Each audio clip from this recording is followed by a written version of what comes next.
Ya. Por lo tanto, la documentación del sistema consiste en todo lo que está explicado ahí, ¿cierto? Pero en el fondo debe responder a estas tres grandes preguntas. Cuando ustedes se hacen, ¿qué es la documentación? Debo responder a ¿qué hace el sistema? ¿Cómo lo hace? ¿Y para quién lo hace? Eso está claro. Esas son tres preguntas que me deben dirigir a mí todo el desarrollo de un software y desde el punto de vista de la documentación. Por lo tanto, ¿qué hacen los sistemas? ¿Cómo lo van a hacer? ¿Y para quién lo hacen? Y háganse ustedes la misma pregunta siempre, pero de los programas chicos que están haciendo. Por ejemplo, la tarea que ya ustedes entregaron. Si hubiesen querido entregarme la documentación completa, no solamente la documentación interna, los comentarios que mencionamos nosotros. ¿Qué hacía ese programa? ¿Pueden decírmelo? ¿Cómo lo hacía? ¿Y para quién lo hacía? ¿Captan las ideas? Eso tienen que responder ustedes siempre. Si ustedes tienen un apunte o algo que da respuesta a eso, entonces ya tienen el primer paso de la documentación. Fundamental, esas tres preguntas. ¿Qué hace, cómo? ¿Qué, cómo y para? Lo típico en ingeniería. ¿Qué, cómo, para? Siempre. Son las preguntas clásicas. La mayoría de los sistemas dice la documentación siempre es expresada en un carácter técnico por excelencia. Estamos de acuerdo. La clase pasada mencionamos que hay documentación más técnica y documentación más de usuario. Esa, claro. La técnica tiene que ver un poco con lo que nosotros como especialistas necesitamos para poder comprender y modificar esos sistemas. Pero también están el tema de la documentación para el usuario, que el usuario no tiene por qué saber cómo funciona, pero sí necesita saber qué datos debe incorporar. Esa es la idea. Es necesario indicar, y eso es importante, se lo recargo acá, que muchas veces no se le da el protagonismo que merece. En la mayoría de los casos, y a ustedes les va a tocar cuando vayan a organizaciones, y van a darse cuenta que, por lo menos en las empresas que no son muy organizadas, las empresas chicas, familiares, que están recién comenzando, que ya no tienen definidos grandes sistemas, grandes procesos, se van a encontrar que existe muy poca, o mejor dicho, casi ni existe documentación. ¿Por qué? Porque las aplicaciones se han ido construyendo así en la medida de las necesidades rápidas. Responder a algo rápido y construimos una solución, después le pegamos otra solución y después tratamos de encapsular otra más y vamos generando una especie de población, entre comillas, que es el mismo concepto que estamos acá, una especie de población callampa. Van apareciendo de manera inorgánica las cosas, no organizadas, una por acá, otra por allá, y al final, si uno quisiera saber y interpretar completamente mi sistema, se da cuenta que es casi imposible. Y por eso empezamos a encontrar problemas entre los programas. Modifico uno y se falla el otro. Arreglé el anterior y falló un tercero. Al modificar el tercero volvió a fallar el primero, porque no tengo claridad de cómo cada situación, cada cambio va a afectar al sistema. Ese es el problema. Recuerden que un sistema de computación está compuesto por muchos programas que le dije yo, y esos programas tienen que actuar como engranajes. Si un engranaje está roto, entonces es muy probable que la pieza completa empiece a fallar. Completo, el sistema entero, no solamente la pieza que está rota. Esa es la idea. Ese es el tema del tema. Además, en los tiempos en que vivimos ahora, cada vez que ocurre algo hay que resolverlo de manera acelerada. Y al hacerlo de manera acelerada, como no es mucha la gente que está trabajando en estos departamentos a veces, se olvidan completamente de documentar el cambio que acaban de hacer. Y así vamos construyendo el tiempo. Y después cuando viene otra persona se da cuenta que tampoco está la documentación, por lo tanto, ¿para qué lo voy a hacer yo? Hacer cambio, pero tampoco deja registrado el cambio. Y eso va generando problemas, pero gigantescos. Si ocurre eso, obviamente nadie va a conocer el sistema. Y cuando llegue un nuevo futuro, operador o administrador o informático, va a tener serios problemas. De hecho, hay personas que no asumen labores como esta, por lo riesgoso que puede ser. Una persona, un jefe de departamento de informática, lo primero que pregunta efectivamente es cómo está el desarrollo de los sistemas antes de asumir, para saber en qué se está metiendo. Porque si es fácil encontrar trabajo, sí, pero resulta que tal vez lo que haya que hacer no están los recursos en la organización. Y entonces mi trabajo, por mucho que yo lo quiera y lo pueda hacer bien, no lo voy a poder hacer. Por eso ustedes van a estudiar todo ese tipo de herramientas a futuro. ¿Cuáles son las características de los sistemas de documentación? Primero que nada, deben estar aprobados y firmados y obviamente ahí establecida la fecha claramente. Y ninguna cosa se cambia si no está este documento. Es como un contrato de modificación. En las grandes organizaciones que si ustedes trabajan, esto está. En las pequeñas esto no existe. La idea es que ustedes cuando empiecen a trabajar, empiecen a implementar este tipo de situaciones. El contenido, obviamente, como nosotros ya sabemos en nuestro mundo de la informática, no puede ser ambiguo, debe tener un montón de cosas y además declarar claramente cuál es el propósito de eso. Deben ser legibles, o decía, deben estar bien escritos, deben ser claros. Lo mismo cuando escribimos un programa, ¿se dan cuenta? La misma idea. Debe ser sencillo, debe definir todo, pero de una manera sencilla. Debe ser seguro, evitar errores la documentación. Eficiencia y efectividad, asegurar que todo el personal relacionado con la investigación sepa qué hacer y cuándo hacerlo, o con el desarrollo. Los documentos deben estar donde se necesita y usarse por quien los requiera, sin modificaciones no autorizadas y ser llenados veraz y oportunamente. ¿Qué significa eso? Que la documentación de todas estas cosas aquí lo más importante es que deben estar autorizados por alguien y esa autorización debe estar ahí claramente registrada. Y además, el último punto, deben estar donde se les necesita, deben estar disponibles para cualquier persona que necesite llevarlo. Pero ¿cuál es el que debe estar disponible? El que contiene las modificaciones autorizadas. Esa es la idea. Los tipos de documentación, de aquí dicen algunos, es una lata, sí. Existe la documentación manual y la documentación automática. Obviamente la manual es la que yo escribo a mano, y es la más latosa. Generalmente puedo construir a alguien para que me ayude, un software, una cosa por el estilo, pero para ir registrándola. Procesadores de texto, se encuentran línea electrónica, programas, graficadores, lo que quieran ustedes. Pero lo tengo que hacer un ser humano. Y eso consume tiempo. Por lo tanto, voy a tener contratado a un profesional para que única y exclusivamente me haga la documentación. Eso es costo. Ventaja, refleja la historia porque van quedando todos los documentos, muestra la evolución porque las tengo todos registrados, es más explicativa, al ser hecha por el ser humano, efectivamente la escribimos mucho más rápido y ponemos las cosas hasta el más mínimo detalle. Se adecúa esta, obviamente, a la cultura de la organización. ¿Por qué? Porque es una persona que yo contraté para eso y, obviamente, esa persona primero le doy un barniz de cuál es la cultura organizacional.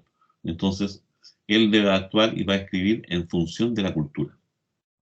No consume la capacidad de procesamiento, es decir, claro, aparte de usar una planilla Excel y un procesador de texto, no gastamos computadores, capacidad de cómputo. ¿Cuál es la desventaja? Tiene que ver con los costos y las plata. Consumen mucho tiempo y esfuerzo. A veces la documentación es incompleta, por lo mismo, porque los seres humanos a veces nos quedan cosas afuera. Poca disposición para entregar información. Ustedes cuando los manden a levantar los requerimientos, se van a encontrar que muchas veces tienen que entrevistar a distintos usuarios. Y para preguntarles ustedes cómo lo hacen. Y se van a encontrar a veces con unas barreras casi insoslayables, unas paredes que levanta la gente que no les responde. No les quiere responder lo que hacen, porque ellos tienen el temor efectivamente que si yo digo lo que hago, me van a reemplazar por una máquina. Esa es la clásica. Es más lenta y generalmente no se actualiza. Está claro. ¿Por qué? Porque sería un esfuerzo casi idéntico ir actualizándola. Y puede tener errores de escritura. Claro. ¿Cuál es la documentación automática? Existen software que documentan, que toman los sistemas. De hecho, yo modelo a veces en un software el sistema, me genera los previos de los programas, me genera documentación, me hace todo. Pero son estandarizados. En este tipo de documentación existen software que documenta, dice, pero estos software no están disponibles para todas las plataformas, también hay que tener claro. Y no siempre están para los sistemas que yo tengo. Por lo tanto, ahí usted como buen informático tiene que revisar el ambiente en el que usted está desarrollando, en el que usted trabaja.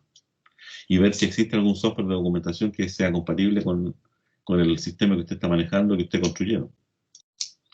Generalmente estos sistemas de documentación automática están disponibles en aquellos software ya de empresas No son desarrollo a medida, no son resoluciones de problemas por los equipos internos de desarrollo y que solamente apuntan a mi empresa, sino que estos son como los software ERP, el Flexline, el SAP y un montón más de software que son genéricos.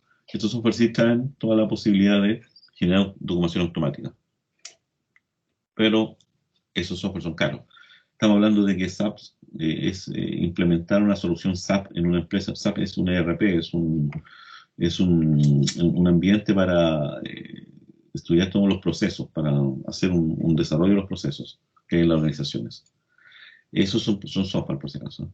Eh, a veces estos ERP son muy genéricos, por lo tanto no se adecuan a la cultura organizacional y eso provoca choques. Eh, los ERP son grandes sistemas, por si acaso, de planificación de recursos. Ustedes buscan ERP, ahí está la definición. El único ERP de Fontana es uno, software ERP gestión comercial, Dimasoft, Odoo, ese es gratis, hecho en Python. Hay muchas soluciones ERP de Microsoft. ¿Qué es un ERP? ¿Cuáles son los más adecuados? El Enterprise Resources, que significa Sistema de Planificación de Recursos Empresariales. Son interesantes estas cosas que ustedes las mencionan, o sea, un ERP está compuesto por cientos y cientos de programas. Esa es la idea. Y se supone que están hechos para eso. Y el ERP más, uno de los más importantes, es SAP. Este que está aquí.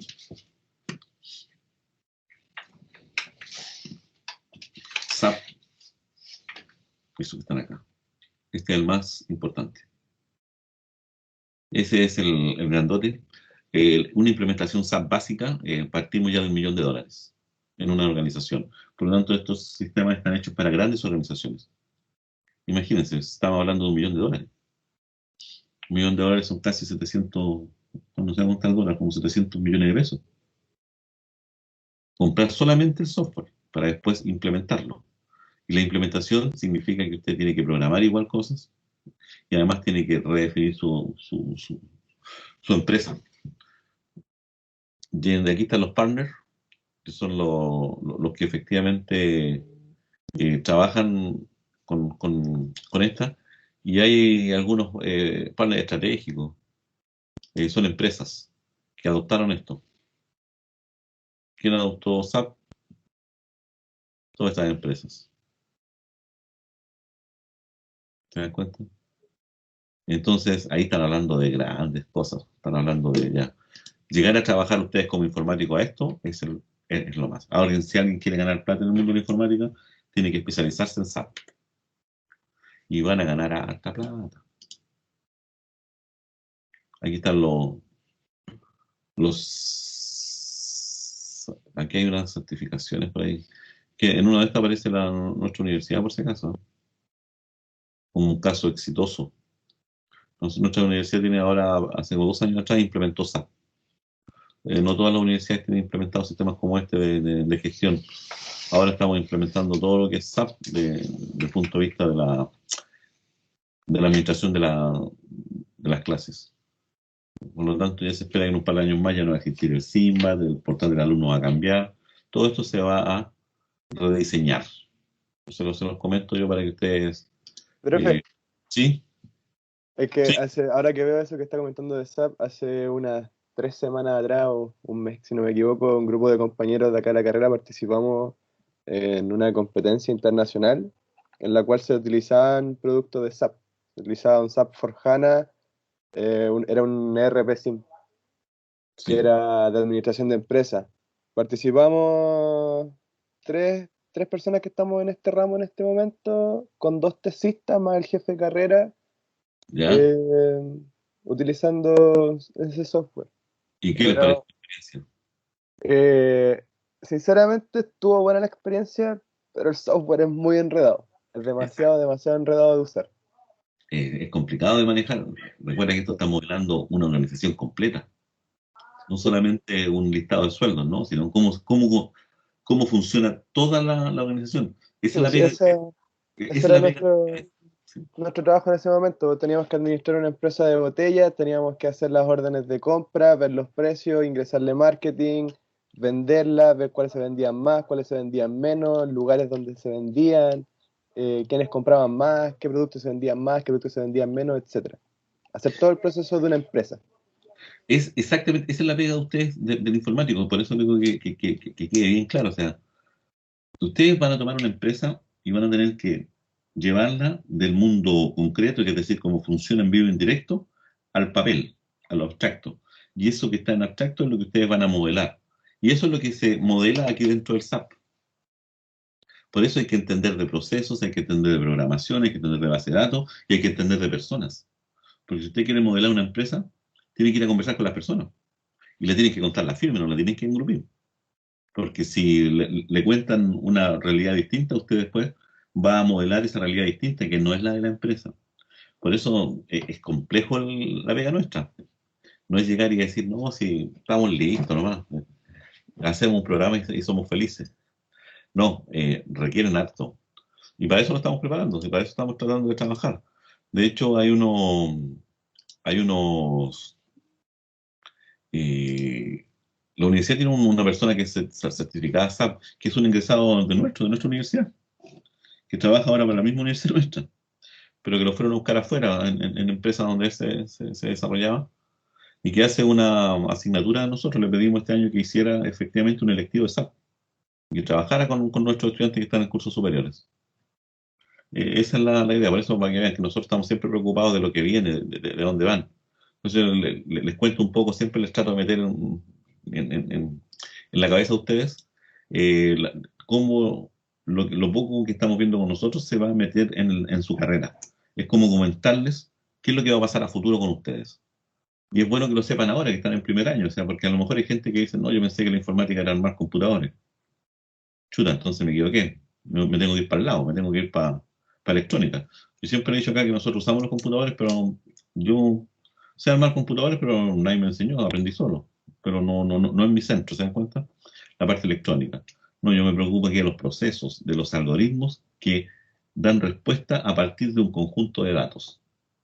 Eso es un ERP, en el fondo, eso es todo el tema. Ese es el tema nuestro. Si te gusta eso, entonces estás en la carrera indicada. Si no te gusta, entonces es muy probable que en este primer año es bueno que cada uno de nosotros diga, efectivamente, los profes ya me han contado menos cuál es la pega futura y si me gusta o no me gusta. Porque recuerden ustedes que la universidad tiene procesos de reorientación académica. Si alguno de ustedes estima conveniente, especialmente dentro de la facultad, que piense que va por el lado de la electrónica lo suyo, que pensó que la informática era más electrónica y se da cuenta que no es tan electrónica, se puede reorientar y cambiar. Y no pierde las matemáticas por si acaso. No sé si les contaron esa parte, ¿no? No sé si la han contado. Pero ese es el tema del proceso de reorientación de carreras que hay en la universidad. Usted postula ese proceso nomás y se cambia internamente. Y él da un año prestado a la otra carrera y si le va bien, se hace el cambio definitivo. Por eso nosotros siempre se los mencionamos a todos los estudiantes de primer año, ¿eh? Porque los de primer año, efectivamente, como los cursos son similares, si ustedes ven la malla de todas las carreras de la facultad, son casi la misma durante los primeros años. Hay un par de situaciones distintas nomás, pero puede haber ese cambio, porque es bueno que ustedes conozcan. Si había alguno de ustedes que no le gusta la programación, pero sí le gusta la gestión, por ejemplo, la administración, pero tampoco le gusta la electrónica, entonces para eso están los muchachos de industrial. Si a usted le gustan los fierros, se pueden cambiar a los muchachos de electrónica. Ahora los de electrónica lo mismo, porque me he tomado casos de electrónica que me dicen, yo pensé que íbamos a programar más profe, y a mí me gusta la programación, me gusta la robótica, pero desde el punto de vista de mover los robots, no de construirlos. Ah, entonces usted es informático. Y recuerden que es lo que hacemos nosotros en informática, le ponemos inteligencia al robot, pero el robot ya me lo construye otro. A veces también me ha pasado conversar con los estudiantes de industrial que me dicen todo lo contrario, profe. No me gusta la gestión, es muy latera. Yo quiero algo más de máquina, me gusta más programar. Entonces está en informática. Entonces por eso es bueno que en esta época ustedes más o menos entiendan eso. Eso es lo que les quería comentar por si acaso. Volvamos a lo nuestro, si tienen alguna duda, siempre estoy dispuesto a conversar con ustedes cuando alguien quiere cambiar, cosas por el estilo. Los mandan a hablar con los directorios, con algún profesor, para que les cuente un poco la película completa de la carrera en que se metieron. Porque recuerden que Una vez que ya estén casados, en tercer año ya sale poco rentable cambiarse, porque ahí ya tienen que volver casi perder un semestre, un año. Pero aquí los 2 primeros años no pierden nada. Así que eso es el modelo formativo que tiene nuestra facultad, por si acaso. Nuestra facultad funciona de esa manera. Ya.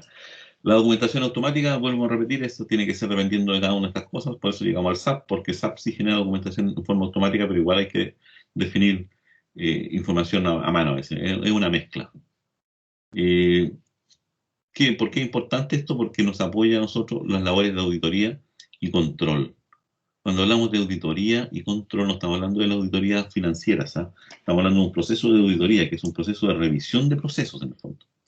Yo puedo hacer auditoría financiera, que es la que todo el mundo conoce, pero puedo hacer también auditoría financiera, auditoría de seguridad.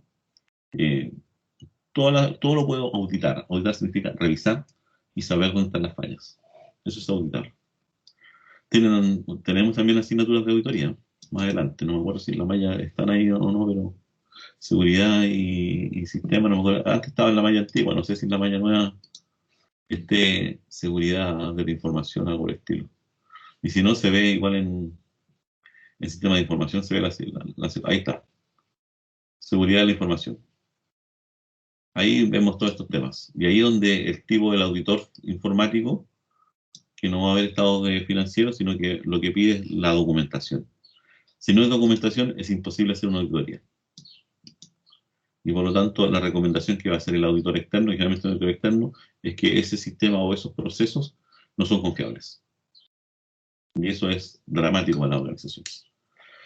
Documentación la ventaja, automática la ventaja es inmediata, justo lo requerido, no se encuentra sujeta a disposición del personal, efectivamente. Siempre está disponible. Consume recursos de hardware, también es cierto, porque como se genera en forma automática, tiene que estar siempre consultando si han existido cambio o no cambio en los programas. Por lo tanto, esos recursos. No siempre disponible, pues no está para todas las plataformas, eso es lo que mencionamos, y a veces no es tan explicativa como lo puede ser un párrafo escrito por el ser humano. Funciona la documentación, es como concepto finalizado, representa el conjunto de documentos recogidos para fines determinados. Los documentos a partir del conocimiento lo más completo posible, se identificación, se hace el análisis documental, o sea, ustedes leen todo esto, no tiene mucho que yo se los vuelva a leer, pero aquí no me quiero detener mucho. El almacenamiento es fundamental. ¿Dónde vamos a almacenar esta información? El almacenamiento es la acumulación de documentos originales o reproducidos e introducidos en la memoria documental, dice, de modo que permitan operaciones de recuperación y de búsqueda fundamentales. Ahora, ¿dónde lo almacenamos? ¿Físico o no físico? Si es físico, ese es el lugar donde va a estar la memoria documental mía. Cuando hablamos de la memoria documental, estamos hablando de la historia de toda nuestra organización, está resumida en estos papeles. Si se pierden, se pierde la historia, porque son originales. Esa es la idea. Por lo tanto, hay que mantenerlas. ¿Dónde lo dejamos? Físicamente. Son cintas, son CD, son papeles, ya, son físicos. Todas esas cosas son físicas. Pero ¿dónde las voy a dejar? En cualquier lugar, en una bodega, atrás en el patio de la casa, un lugar que tenga con una humedad adecuada, con una temperatura adecuada, que esté protegida para sismos, que esté protegida para, no sé, pues, temporales. Todo ese tipo de situaciones es importante. ¿Y cómo vamos a recuperar y la vamos a clasificar? ¿Va a estar toda amontonada o va a estar ordenadita? De tal forma que si yo me meto a ese lugar físico, que está bien ambientado, yo puedo efectivamente, como está bien catalogada, puedo ir rápidamente a la información que yo requiera. Es como una biblioteca. Esa es la idea. Puede ser mezcla entre automatizada y manual. También se puede usar para la difusión, ¿eh? Eso es toda la cosa. Si yo tengo clarito eso, puedo sacar información ahí para la difusión de lo que estoy haciendo. La documentación de un sistema es esencial, dice, para proporcionar entendimiento, para mantenerlo. Es lo que siempre he dicho yo. O sea, si ustedes no tienen esa información, ¿cómo pueden modificar algo? Van a tener que estudiar todo de nuevo. Imagínense, en el caso nuestro. No sé, pues Juanito hizo la tarea y la tarea les quedó como con 600 hojas o 600 líneas. Chuta, yo te dicen, muchas, 600 líneas, nada en todo caso, a un programa. 600 líneas. ¿Cómo la modifico? Tengo que ir a empezar a estudiar el algoritmo. Por lo tanto, voy a perder 2 días entendiendo y leyéndolo y viendo y probando hasta que ya me quede claro qué es lo que hace. Y cómo lo hace en cada lugar, cada función, qué es lo que hace, la documento. Y recién después de que ya tengo clarito lo que hace, puedo tratar de modificar. Perdí tiempo. Pagué por algo que ya debería estar listo porque cuando usted compra un software, usted debería comprarlo con la documentación. Es decir, pagué por algo que ya había pagado. Esa es la idea. Tiene una importancia dentro de la empresa, sí, ya que ayuda a eliminar las posibles. Ojo, esto es importante, ya que esta ayuda a eliminar, dice, la posible dependencia que se pueda formar entre el proyecto y el ejecutor. Es lo que mencionábamos antes, no sé si con usted o no, pero en uno de los grupos me decían, profe, sí, es que hay gente que quiere hacerse imprescindible para la organización y por eso no hace la documentación, porque saben que él es el único que maneja todo eso. Por lo tanto, el proyecto completo pertenece a él, lo tiene en su cabeza, o si tiene documentación, lo tiene para él. Cuando hablo de documentación, puede que exista, pero la tiene solamente almacenada para él. Esta documentación que está disponible y que es obligación tener la organización, la empresa.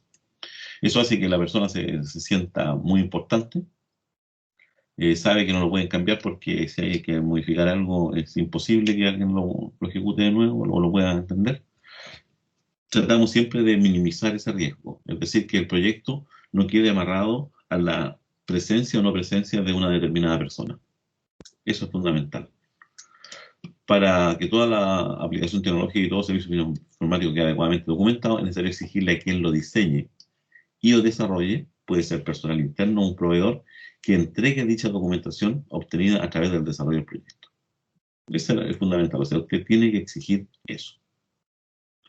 Si ustedes mandan a hacer un programa, exijan. Si usted como jefe de informática y su departamento de informática no tiene mucho personal y necesitan levantar una nueva solución, usted puede comprar esa solución a una empresa, a un tercero. Efectivamente, le explica, le da su requerimiento y además cuando le vaya a hacer el contrato tiene que quedar registrado que tiene que entregar la documentación y en el momento de la entrega del sistema formal, él tiene que entregar toda esa documentación. Eso es responsabilidad de ustedes, del jefe. La oposición que entregan los técnicos, dice, está hablando del mundo de los técnicos, se basa principalmente en los costos que se incurren para su construcción. ¿Qué dicen ellos? Ah, pero no hago la documentación porque me demoro mucho, pierdo mucho tiempo y me tengo que quedar hasta tarde haciendo lo que ya había hecho y me encima documentarlo. Y generalmente esa es la mayor excusa. Para esta, dice, justificaciones no son posibles de sustentar la realidad, ya que el mayor costo en que se incurre para documentarlo se recupera con empresas en el futuro. ¿Qué estoy indicando con esto? Claro que si yo tuve que pagarle a alguien una hora extra para que haga la documentación, tuve que contratar a alguien para hacer la documentación, algunos me dicen, sí, pues estoy gastando plata. Sí, pero estoy ahorrando a futuro, porque no voy a tener que volver a contratar más adelante a alguien que haga lo mismo y más caro. Esa es la idea. Recuerden que aquí estamos pensando ya con mente de ingeniería. Estándares básicos. Toda documentación que relacione con un sistema, ya sea manual o por computadora, sencillo o complejo, debe reunir los siguientes requisitos básicos. Obvio, esto es sentido común por si acaso, ¿eh? Rotulada con claridad y bien organizada. Los diagramas tienen que ser claros, no sé.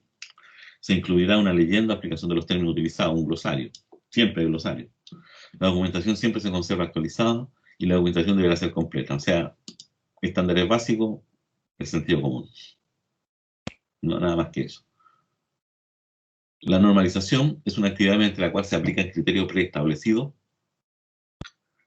aun cuando las normas de documentación varían de una instalación a otra. Es esencial que dentro de la organización se utilice un solo método. ¿Qué estoy indicando eso? Que estandarizo o normalizo para toda mi organización. Todos los sistemas van a tener siempre la misma estructura. Todos mis programas van a ser siempre la misma estructura. Todas las variables las voy a definir de la misma forma. Esa es la idea, esa es la estandarización. Eh, las grandes organizaciones, vuelvo a repetir nuevamente, tienen definidos sus estándares, que pueden variar de empresa a empresa. Sí, varían los estándares propios, pero esto de aquí debe ser siempre. Pero la normalización apunta a cómo yo aterrizo eso de la transparencia anterior a mi organización. ¿Cómo la voy a ejecutar? ¿Qué voy a definir? ¿Qué nombre le voy a poner a los programas? ¿Qué nombre va a tener mi base de datos? ¿Cómo defino las variables? ¿Cómo hago la comunicación entre los módulos? Todas estas cosas deben estar definidas, de tal forma que cuando se haga un nuevo sistema, sigue este estándar. Y por lo tanto se le da una coherencia a todos los sistemas de la organización. Para evitar, dice, confusión en las revisiones de la documentación, se desarrollaron diferentes tipos de documentos dirigidos a las personas que trabajan en los sistemas. La documentación del sistema debe ser marcada adecuadamente, organizada, actualizada y completa. Volvimos a repetir la misma historia.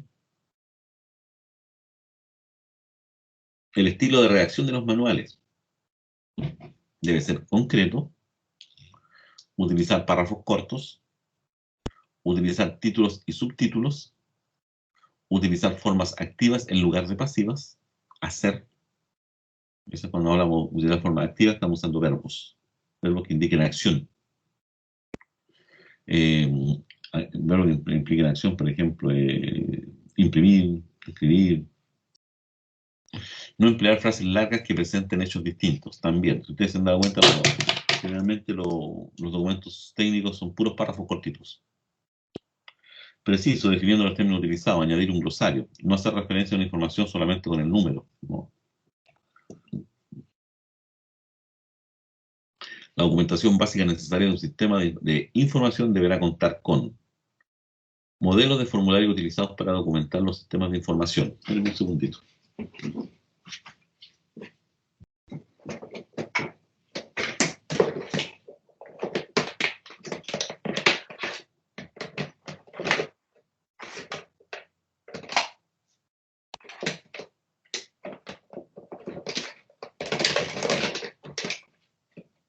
Se me había quedado en el tintero.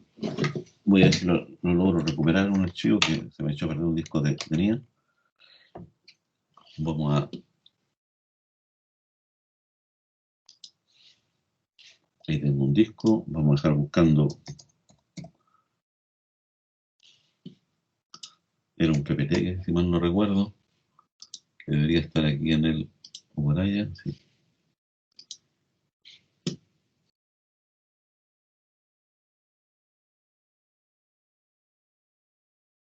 Ya voy a dejarlo buscando cuando termine si lo encuentro. Ya. Voy a terminarlo por acá, eso.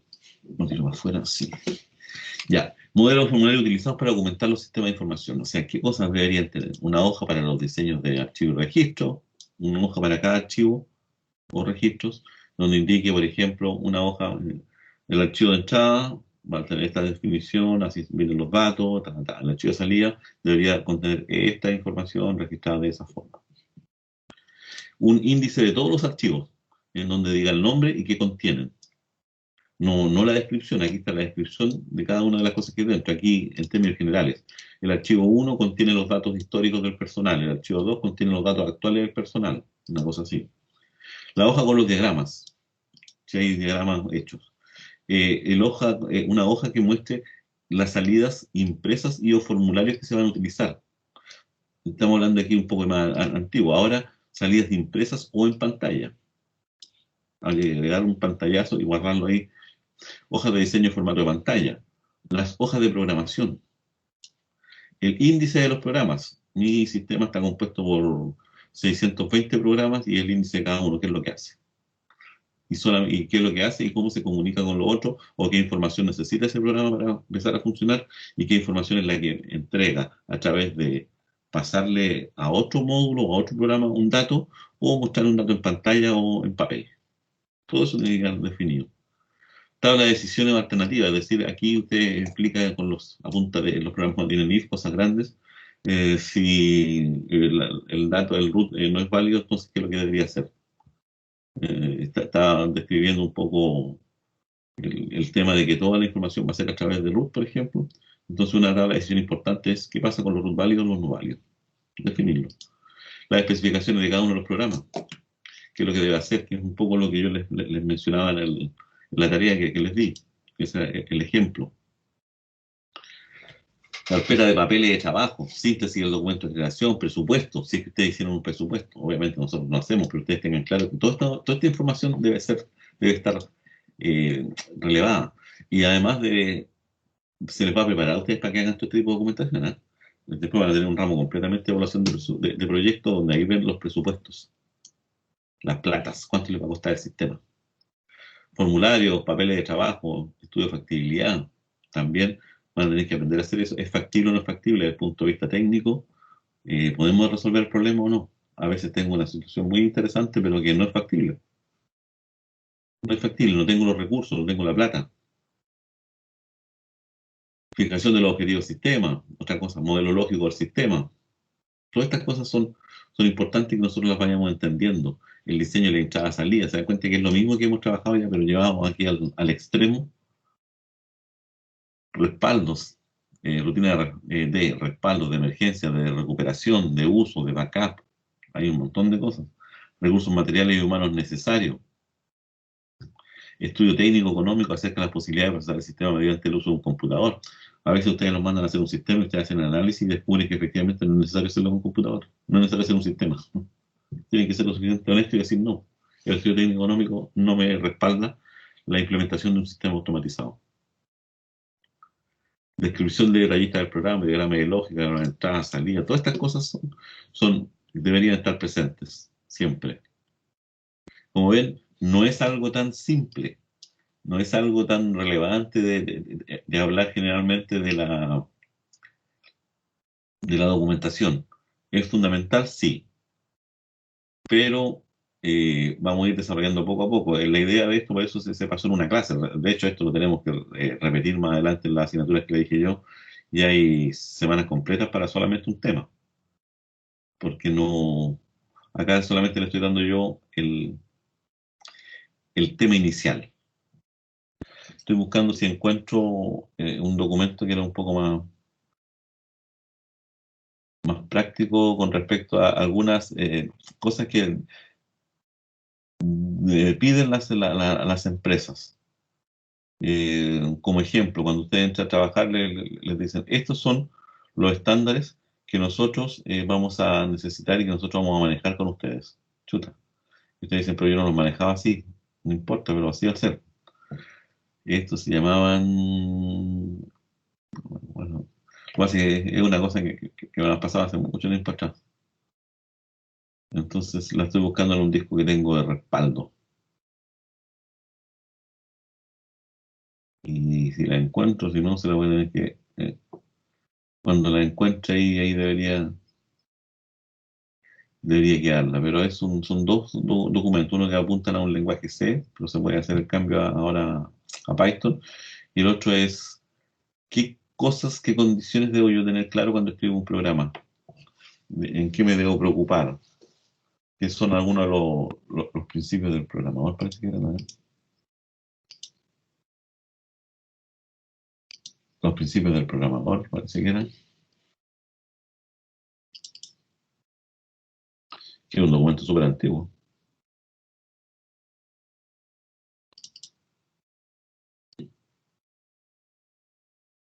Que era de una organización.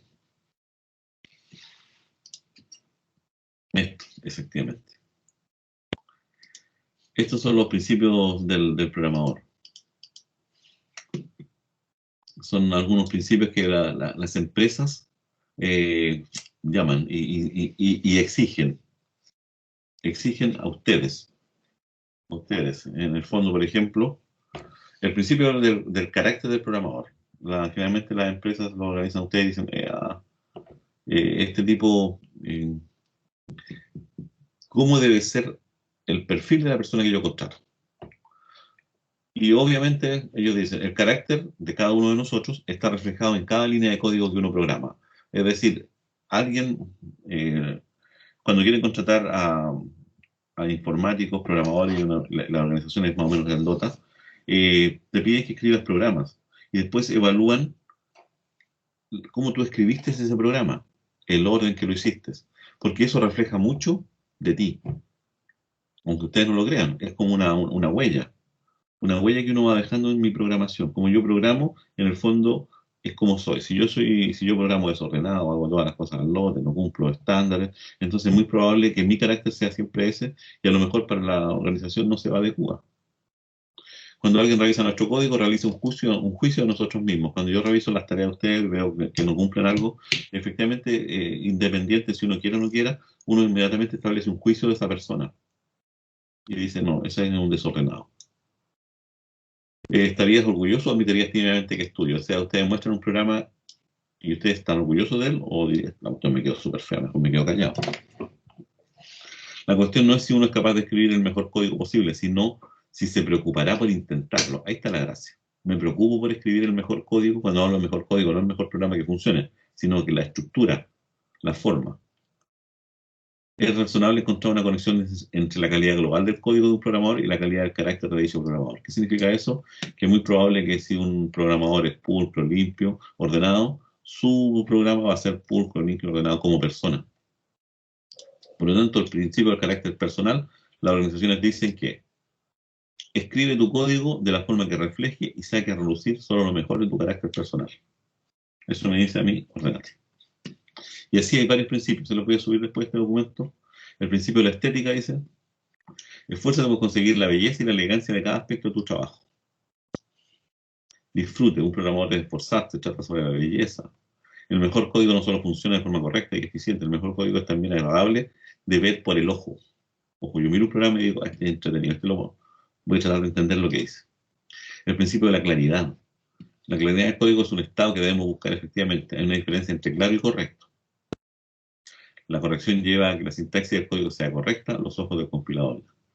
Pero yo quiero que además sea comprensible. Con la empresa llegamos al acuerdo de producir código de calidad por un precio. La empresa ha cumplido pagándonos por ese precio. ¿En qué situación sale ella de este acuerdo con nosotros? ¿Qué establece este principio? Dale el mismo valor a la claridad que a la corrección. Utiliza activamente técnicas que mejoren la claridad del código. La corrección vendrá casi sola por sí mismo. ¿Se dan cuenta? Esos son principios que usan las organizaciones, por si acaso, como sale en la primera parte. El principio de la distribución visual del código. Corolario de los dos principios anteriores. Un corolario en matemática es como algo que se deduce de algo anterior, ¿cierto? Una buena distribución visual muestra una estructura lógica de un programa. Hay veces una distribución visual de tu código para comunicar la estructura de tu código a un lector humano.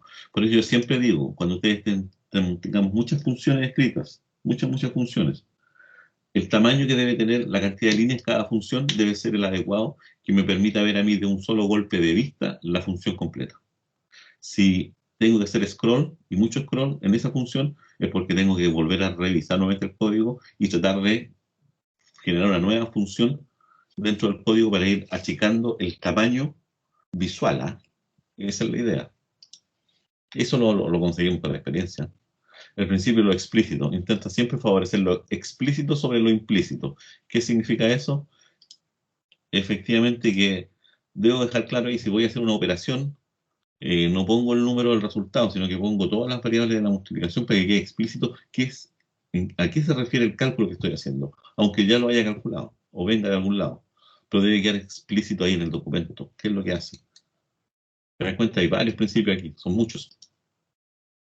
El código autodocumentado, ese ya lo mencionamos, que hay algunos que parecen comentaristas. El principio de los comentarios. Comenta mediante frases completas para resumir y comunicar intención, también es importante. El principio de las suposiciones, dar los pasos que sean razonables para comprobar los comentarios y prestar atención a las suposiciones que se dan. El principio de la interfaz de usuario, nunca hagas que el usuario se sienta estúpido. Eso es interesante, miren. Y a veces ocurre, por querernos tan capos nosotros, la mayoría de software se usa en entornos de trabajo donde las víctimas de las malas interfaces de usuario son los trabajadores. Su trabajo les obliga a usar software. Ellos no pueden elegir no usarlo, deben tolerarlo. Es decir, si entra a trabajar alguien con ese programa, está amarrado, tienen que hacerlo. Están obligados a aguantarse su frustración e ignorar la vergüenza que sienten porque el software les hace sentirse estúpidos. Un usuario hace clic en un botón e inmediatamente le sale un mensaje que dice: no puede usar esa función en este momento. Entonces, ¿por qué estaba el botón habilitado para ser pulsado? Se dan cuenta de cosas pequeñas como esa, que uno no se le imagina, que eso ya pasa a la siguiente etapa. Nosotros ya estamos entendiendo el tema de la programación de interfaces gráficas. Por lo tanto, aquí apunta a eso. Apunta por eso, de repente hay cosas que quedan inhabilitadas, exactamente. Si está habilitado es porque se puede. El mal diseño de la interfaz de usuario es un enorme problema que afecta a toda la industria. Eso es importante. Ten en cuenta que ahí tenemos otro principio, el principio de volver atrás. No tengo tiempo de hacer eso ahora, ya volveré y lo haré luego. El momento de hacer todas estas tareas es asociado a la codificación en el preciso momento en el que se está escribiendo el código. Es decir, no decir, eso lo veo después. No, si se me ocurrió ahí en ese momento, lo debo hacer ahí lo debo hacer. El momento de escribir buen código es justamente el preciso momento en que lo estás escribiendo. Dicho de otra manera, empiezo a escribir ordenado al tiro. Y bien hecho. Por eso ustedes me ven ahí cuando yo programo, pongo el tiro el if, name, ¿cierto? Porque parto de ahí, defino arriba parto al tiro tratando de ordenar siempre el código, no empezar al lote. Siempre empecemos ordenado para terminar ordenado. Fundamental. Y lo otro es el principio del tiempo y el dinero. Un verdadero profesional no gasta el tiempo ni el dinero de otras personas produciendo software que no esté razonablemente libre de fallas, que no esté mínimamente probado, que no cumpla con los requisitos establecidos, que esté falsamente adornado, con características innecesarias o que tenga un aspecto deplorable. Esto de aquí es lo que yo he tratado de mencionarle a ustedes. Primero resuelvo el problema, después le agrego lo adicional. Pero algunos parten al revés, parten por lo adicional, que no es muy importante, y a veces ni se preocupan de la pregunta de fondo. Eso es lo que se denomina los principios del programador. Lo voy a dejar aquí a mano por si acaso, porque lo tenía en el disco de respaldo. ¿Captaron? Lo voy a dejar por aquí y apenas lo voy a transformar en PDF y lo subo. Y había otro más, las normas de programación en C. Esto es el lenguaje C, pero son normas orientadas. Esto las podemos transformar después en normas de programación en Python.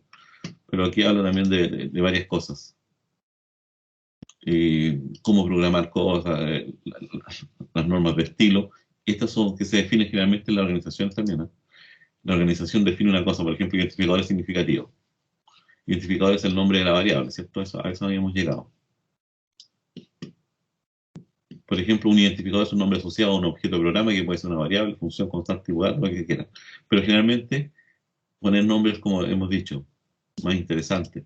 Variables como IJK como nombre de subíndice nomás, pero no variables muy especiales. Generalmente las encontramos en los for y en los while. Para los identificadores de función se suele usar la forma de los verbos en infinitivo, cuando define una función. Escribir opciones, leer, escribir. Si la función devuelve un valor, su nombre debe hacer referencia a ese valor. Por ejemplo, una variable sea precio total, va a ser igual a precio total más IVA, precio total de 16%, en ese entonces está en el 16 el IVA, más gasto de transporte. O sea, el precio total en qué cosa es, el precio que tengo, más el IVA, más los gastos que me demande transportar eso. Ese es el precio total. Se dan cuenta de escribir instrucciones como esa. Las constantes también se definen. Los comentarios. Los comentarios sirven para comentar con claridad un programa. No se debe usar de comentarista. Por ejemplo, el comentario nota igual 10 y ustedes ponen como comentario asignamos 10 a la variable nota. O sea, ¿es necesario comentar eso? La pregunta que uno hace, no. ¿Se dan cuenta? Deben ser breves. Se deben poner comentarios al principio del programa, en cada sentencia, en varias partes interesantes. Los comentarios. La estructura de un programa.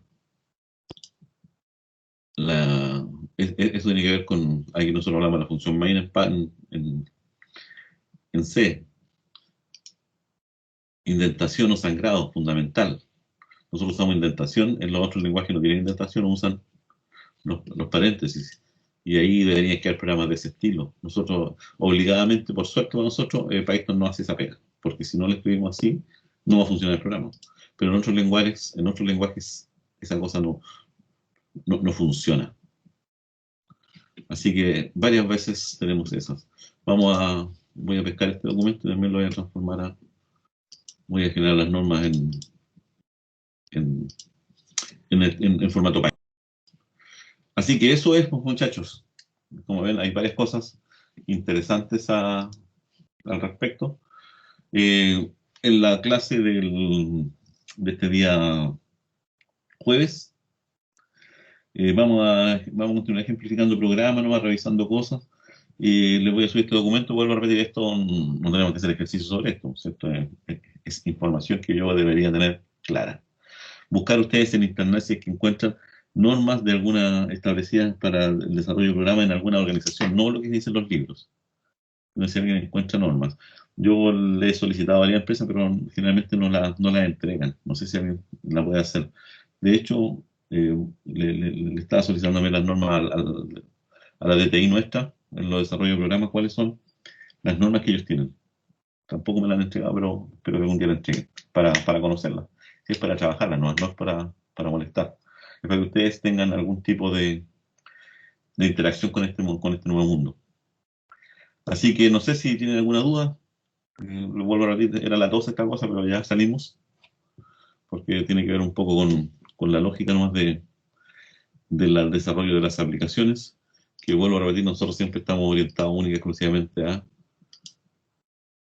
esto. Eran 2 semanas que íbamos a trabajar esto, ya la definimos, hablamos lo que era la prueba formal de programas, hablamos lo que es el testing, hablamos que hay que diseñar los datos, hablamos de que hay puntos críticos, hablamos de los objetivos de la documentación y entre esas tocamos todo el tema de la especificación y restricciones. Eso es lo que vamos a ver. Por lo tanto, nos queda pendiente la evaluación de esta unidad nomás, que correspondería a una prueba escrita basada fundamentalmente solo en estos dos documentos. La documentación que aparece ahí que dice prueba formal y la documentación en sistemas. Son los dos documentos que de ahí yo voy a sacar preguntas, no muchas, yo creo que 15 preguntas más nos van a dar. Con sus respondientes alternativas, si ustedes responden, obviamente van a tener el documento al lado, así que el que no se saque un 7 ahí, porque en el fondo es eso, es que ustedes lean nomás en la prueba. No me interesa mucho el tema ese de si tienen documento al lado, porque al momento de hacer la pregunta, algo les va a quedar, algo van a entender. Así que esa es la propuesta. Si no hay más dudas, los dejo hasta aquí nomás. Voy a